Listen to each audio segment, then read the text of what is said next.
بسم اللہ الرحمن الرحیم۔ السلام علیکم ناظرین، میں تو تباہ ہو گئی کہ پارٹ 2 کے ساتھ آپ کی خدمت میں حاضر ہیں، لیکن کہانی میں آگے بڑھنے سے پہلے ہمیشہ کی طرح آپ تمام دوستوں سے التماس ہے کہ ہمارے چینل ذرا سیاحت کو سبسکرائب کر دیجئے اور ساتھ گھنٹی کے بٹن کو دبا دیجئے تاکہ ہماری نیو آنے والی کہانی کا نوٹیفیکیشن آپ کو مل سکے۔ شکریہ۔ وہ بول رہا تھا اور میں نفرت، غصے اور حیرت سے اس کی طرف دیکھ رہی تھی۔ جب وہ خاموش ہوا تو میں بول اٹھی، مگر یہ بات تم مجھے برباد کیے بغیر بھی تو بتا سکتے تھے۔ ذلیل آدمی، میرا غصہ ابھی کم نہیں ہوا تھا۔ نہیں، اس نے انتہائی مکاری سے مسکراتے ہوئے کہا، تمہیں حاصل کرنے سے قبل مجھے خود اس کا علم نہیں تھا، لیکن جب تم نے اپنے گھر والوں کو یہ خوشخبری سنائی کہ ماں بننے والی ہو تو مجھے قدرے تعجب ہوا، کیونکہ میں تمہیں بانجھ سمجھ رہا تھا۔ پھر مجھے اس نتیجے تک پہنچنے میں دیر نہیں لگی کہ اصل معاملہ کیا ہے، اور پھر تم نے سوچا کہ مجھے اپنی آنکھوں کے سحر میں لیے بغیر بھی اپنی منمانی کر سکو۔ میری آواز زہر میں بجھی ہوئی تھی۔ ہاں، وہ بے حیائی سے ہنسا۔ اس کی ایک وجہ تھی، پھر وہ سنجیدہ نظر آنے لگا۔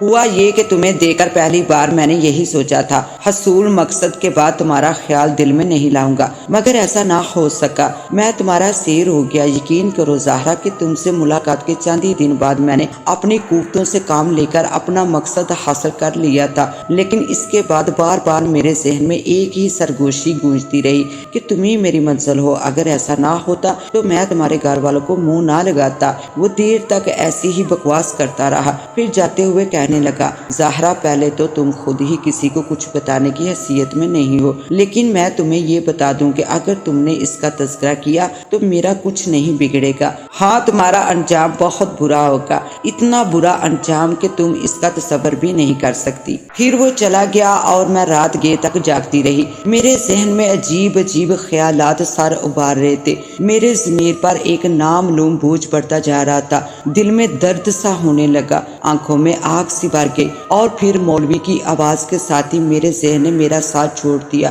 اور میں بے خبر سو گئی۔ اپنے بچے کی پیدائش کے بعد سے میں خوابگاہ میں تنہا ہی سو رہی تھی۔ جمشید دوسرے کمرے میں سونے لگا تھا۔ چند دن تو میں یہ سمجھتی رہی کہ شاید وقتی طور پر ایسا ہوا ہے، لیکن بعد میں معلوم ہوا کہ یہ کارستانی بھی بابا کی تھی۔ اس نے میری ساس سے کہا تھا کہ بچے کی پیدائش کے بعد ہم دونوں میاں بیوی کا الگ الگ سونا اور تقریباً 1 سال تک ایک دوسرے کے قریب نہ آنا ضروری ہے، ورنہ بچے پر کوئی ان دیکھی مصیبت ٹوٹ سکتی ہے۔ دن میں تو جمشید میرے پاس آتے، بات چیت کرتے، خیر و خیریت دریافت کرتے، لیکن رات کے آمد سے صبح کی آمد تک پھر ان کی شکل نظر نہ آتی۔ یہ سب کچھ اس خبیث نے صرف اور صرف اپنے لیے راستہ صاف کرنے کی نیت سے کیا تھا، اور وہ اس صاف راستے سے خوب فائدہ اٹھا رہا تھا۔ پہلے جب وہ میرے پاس آتا تھا تو میرا دل چاہتا تھا اس کے منہ پر تھوک دوں، مگر جلدی ہی یہ صورتحال بدل گئی۔ وہ ایک رات مجھ سے بولا، زہرا، بس چند دن کی بات اور ہے، پھر تمہاری آنکھوں میں میرے لیے نفرت نہیں محبت ہوگی، اور میں تمہیں سحر کا شکار کیے بغیر اپنے دل کی مرادیں پوری کیا کروں گا۔ پھر جانے کیا ہوا کہ اس نے جو کچھ کہا تھا عملی صورت میں بھی ظاہر ہونے لگا۔ میں نے اپنے اندر تبدیلی محسوس کی۔ یہ تبدیلی خود میرے لیے عجیب اور حیرت انگیز تھی، یہ جاننے کے باوجود کہ میں اس کی شیطانی قوتوں کے زیر اثر آ چکی ہوں۔ میرے دل سے رفتہ رفتہ اس کی نفرت کم ہونے لگی، اور پھر وہ وقت بھی آیا کہ نفرت کی جگہ محبت نے لے لی۔ میرا ضمیر بالکل ہی سو چکا تھا۔ اب میرا بچہ 1.5 سال کا ہو چکا تھا۔ جمشید اور اس کے گھر والوں کی آنکھوں پر جیسے کسی نے پٹی باندھ دی تھی۔ ہماری طرف کوئی بھی توجہ نہیں دے رہا تھا۔ جمشید کی جگہ بابا نے لے لی تھی۔ انہی دنوں ایک رات بابا نے مجھ سے کہا کہ اب میں اس شہر سے جانا چاہتا ہوں۔ میرا دل دھک سے رہ گیا۔ اس کی وجہ یہ تھی کہ گزشتہ چند دنوں سے میں محسوس کر رہی تھی کہ اب بابا کے بغیر میری زندگی پھیکی پھیکی رہے گی، اس لیے میں نہیں چاہتی تھی کہ کسی بھی لمحے وہ مجھ سے جدا ہو۔ جمشید کے سلسلے میں میرے دل میں بیگانگی سے جذبات پیدا ہو گئے تھے، لیکن اس کے برعکس جمشید کے دل میں میری محبت دو چند ہو گئی تھی۔ اس کا احساس مجھے اس کے عمل سے ہوتا تھا۔ وہ پہلے کی بار نسبت اب میرا خیال زیادہ رکھنے لگا تھا۔ میں نے بابا سے کہا کہ اب تم مجھے چھوڑ کر نہیں جا سکتے، اس نے اپنے مخصوص انداز میں کہکا بلند کیا اور میری آنکھوں میں جھانکتے ہوئے کہا، بھلا وہ کیوں؟ میں تمہارے بغیر زندہ نہیں رہ سکتی۔ میں اسے نظریں چراتے ہوئے بولی، اگر تم میرے بغیر زندہ نہیں رہ سکتی تو میرے ساتھ چلو۔ اس نے ایک ایک لفظ پر زور دیتے ہوئے کہا، میں تمہارے ساتھ چلوں؟ لیکن کیسے؟ کیا یہ گھر بار اور اپنے بچے کو چھوڑ دوں؟ نہیں نہیں، یہ بہت مشکل بلکہ ناممکن ہے۔ دنیا میں کوئی کام ناممکن نہیں۔ تمہیں شاید یہ بات نہیں معلوم کہ اب میں زیادہ دن یہاں نہیں رہ سکتا۔ میں بہت جلد یہاں سے چلا جاؤں گا۔ اگر تمہیں واقعی مجھ سے محبت ہے تو پھر میرے ساتھ چلنا پڑے گا۔ سوچوں گی میں کہ مجھے کیا کرنا چاہیے۔ میں الجھے سے لہجے میں بولی، سوچنے کا اب وقت نہیں ہے، یہ وقت فیصلہ کرنے کا ہے۔ اس کی وجہ یہ ہے کہ میں کل رات کسی بھی لمحے یہاں سے چلا جاؤں گا۔ اس نے میرے قریب آتے ہوئے کہا اور پھر اس کی سحرکار آنکھیں میری طرف اٹھی۔ پھر کچھ ہی دیر بعد میں نے وہی فیصلہ کیا جو وہ چاہتا تھا۔ دوسری رات تقریباً 2 بجے جب میں جمشید کے گھر سے فرار ہو رہی تھی تو میں نے بابا سے کہا، کیا یہ ممکن نہیں کہ میں اپنے بچے کو ساتھ لے چلوں؟ یہ میرے بغیر کیسے رہے گا؟ ممکن تو ہے لیکن یہ میرے لیے پریشانی کا باعث بنے گا۔ بس چند دن کی بات ہے، پھر یہ ہمارے پاس ہی رہے گا۔ میں کوشش کروں گا کہ اسے دوبارہ تم تک پہنچا دوں۔ فی الحال اسے یہی رہنے دو۔ جمشید کی امی اس کا بہت خیال رکھتی ہے۔ ہمارے مستقبل کے لیے یہی بہتر ہے کہ بچے کی جدائی کا غم وقتی طور پر برداشت کر لیں، ورنہ نہ صرف ہم بلکہ بچہ بھی مصیبت میں پھنس جائے گا۔ اس نے ٹھہر کر کچھ اس انداز میں کہا کہ مجھے خود بھی اس کی بات تسلیم کر لینے ہی میں اپنی اور بچے کی بھلائی نظر آئی۔ وہ بچے کو اپنے ساتھ کیوں نہیں رکھنا چاہتا تھا، یہ بات مجھے بعد میں معلوم ہوئی۔ وہ بہت چلاک اور شیطانی فطرت کا مالک تھا۔ اس نے سوچا تھا کہ اگر ماں اور بچہ دونوں ہی گھر سے غائب ہو گئے تو گھر والے پاگل ہو جائیں گے اور ان کی بھاگ دوڑ دو چند ہو جائے گی۔ صرف میرے گھر سے بھاگ جانے پر اتنا ہنگامہ نہیں ہوگا۔ چند دن کی تلاش کے بعد سب لوگ بچے کی پرورش میں لگ جائیں گے اور مجھ پر لانتیں بھیجیں گے۔ پھر شاید ہوا بھی یہی۔ میں بابا کے ساتھ حیدرآباد سے کراچی آ گئی۔ کراچی انسانوں کا سمندر ہے۔ اس سمندر میں ہمارا گم ہو جانا کوئی خاص بات نہیں تھی۔ 10-12 دن تو بابا نے مجھے ایک غیر معروف سے ہوٹل میں رکھا اور پھر ایک رات ہم کرنگی کے ایک کوارٹر میں منتقل ہو گئے۔ جس کوارٹر میں ہم آئے تھے اس میں ضرورت کی ہر چیز موجود تھی اور یہ آثار بھی کہ ہم سے پہلے بھی وہاں کچھ لوگ رہتے تھے۔ میرے پوچھنے پر بابا نے یہ کہہ کر میری تسلی کر دی کہ یہاں میرے بھائی اور ان کے بچے رہتے تھے، وہ آج ہی لیاقت آباد منتقل ہو گئے ہیں۔ اس کے کہنے کا انداز ایسا تھا کہ مجھے تسلی نہیں ہوئی اور میں شک بھری نظروں سے اس کی طرف دیکھنے لگی۔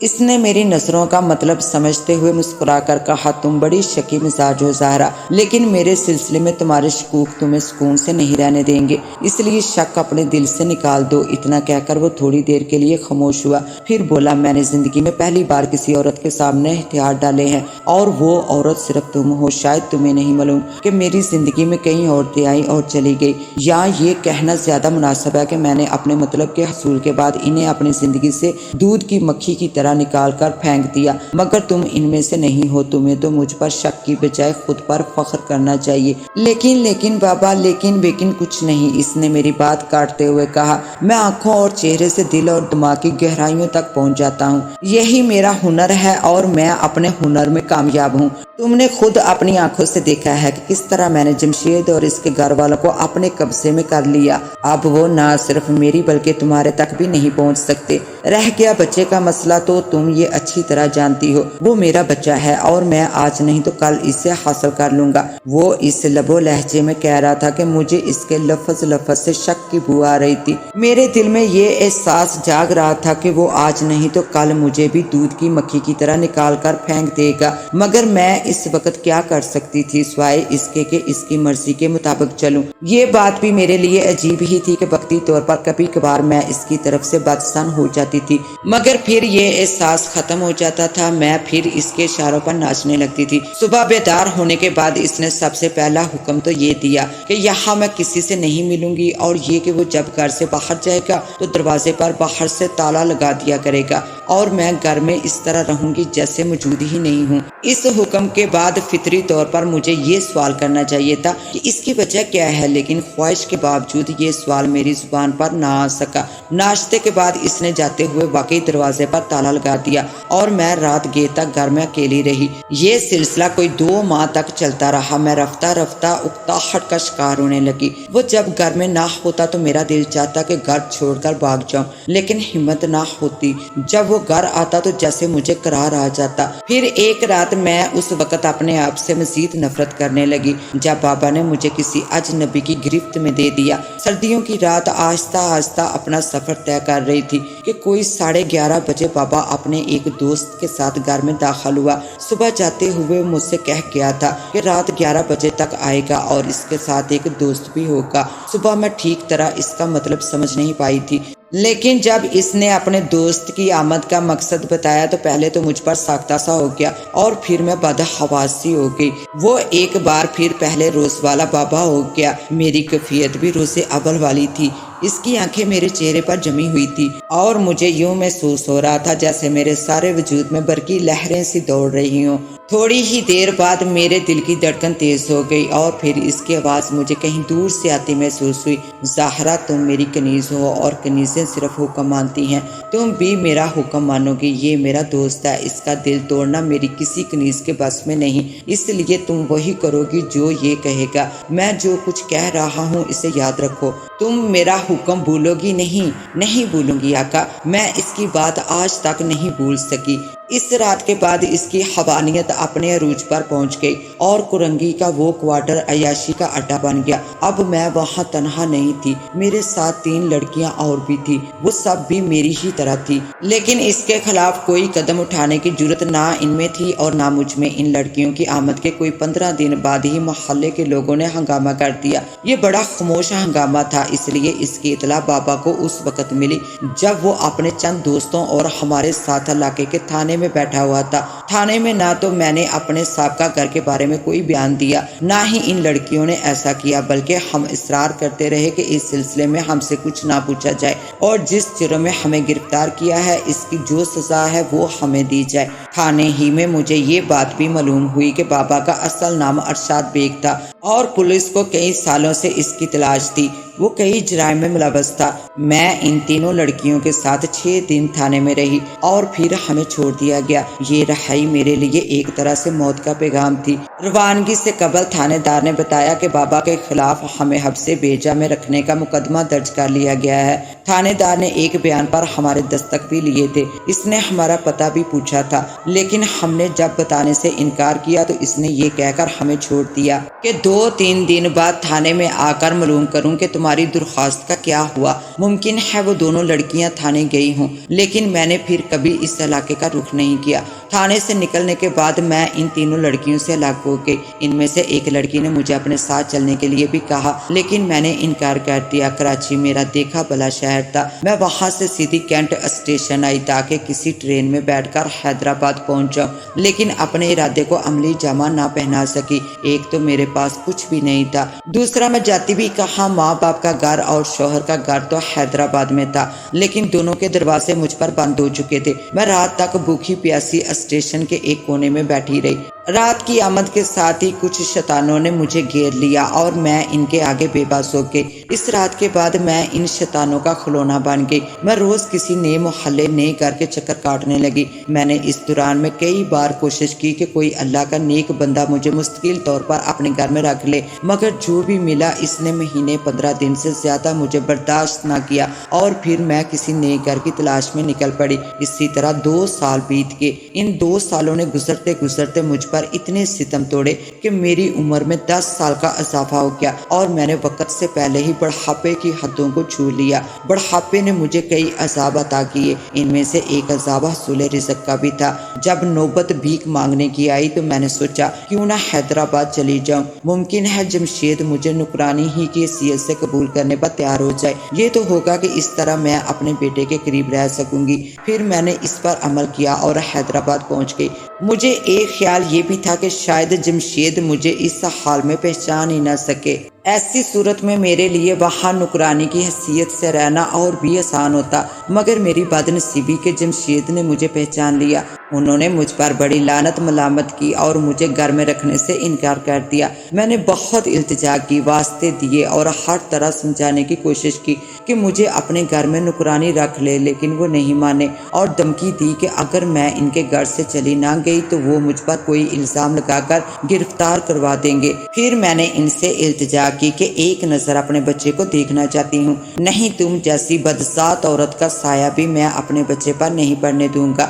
ذلیل عورت، بس اب میری نظروں سے دور ہو جاؤ، جاؤ چلی جاؤ۔ وہ آپے سے باہر ہو گئے۔ اب میں انہیں کیسے سمجھاتی کہ میں بے قصور ہوں اور جو کچھ ہوا اس کے ذمہ دار میں نہیں۔ بابا تھا، وہ انسان کی شکل میں ایک شیطان تھا، وہ رحمانی قوتوں کا نہیں شیطانی قوتوں کا مالک تھا۔ وہ سفلی عمل کے ذریعے معصوم عورتوں کی زندگی اور ان کے ہنستے بستے گھروں کو برباد کرتا تھا۔ اس نے تمہیں ہی نہیں مجھے بھی برباد کر دیا۔ میں نے بہت کچھ سوچا اور بہت کچھ کہنا چاہا، مگر کچھ بھی نہ کہہ سکی۔ جب سننے والا کچھ سننے ہی پر آمادہ نہ ہو تو کہنے والا کیا کر سکتا ہے؟ حیدرآباد سے میں پھر کراچی آ گئی اور آج تک یہاں در در کی ٹھوکریں کھا رہی ہوں۔ مجھے حیدرآباد سے آئے کئی سال گزر چکے ہیں۔ جب میں نئی حیدرآباد سے آئی تھی تو میرے سینے میں انتقام کے شعلے بڑھ رہے تھے۔ میں پاگلوں کی طرح بابا کو تلاش کرتی پھرتی تھی کہ وہی میری تباہی کا ذمہ دار تھا۔ کافی تلاش کے بعد بھی وہ مجھے نہ ملا، شاید وہ جیل کی سلاخوں کے پیچھے تھا۔